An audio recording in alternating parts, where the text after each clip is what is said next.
Ikaw ba ay gustong matuto ng Cyclops na dalawang mata? Ito ang live box para sa'yo. Ang kailangan mo lang gawin ay i-open itong League of Mobile Bang Bang Wild Rift Legends. Tapos piliin mo si Cyclops na dalawa ang mata.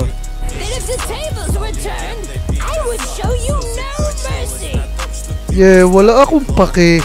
Ang passive ni Cyclops na dalawa ang mata ay magkakaroon siya ng magic power pag tumama ang kanyang skills sa kalaban o kaya malusit niya ng skills ang mga minions. Ang first skill niya ay mangbabato ka ng bola. Ang second skill niya ay second skill ni Vexana. Ang third skill naman niya ay second skill ni Xavier. Pero mas maganda kasi stun yung nagagawa niya instead of immobilize. Ang ulti naman niya ay ulti ni Cyclops. Pero instead na immobilize, mas malakas yung ulti niya kapag malit ang buhay ng kalaban. Parang ultimate ni Balmond kapag low health patay agad. Saka tignan nyo naman itong itsura ni Beggar sa ni Cyclops. So tingnan mo, magkaparehas talaga.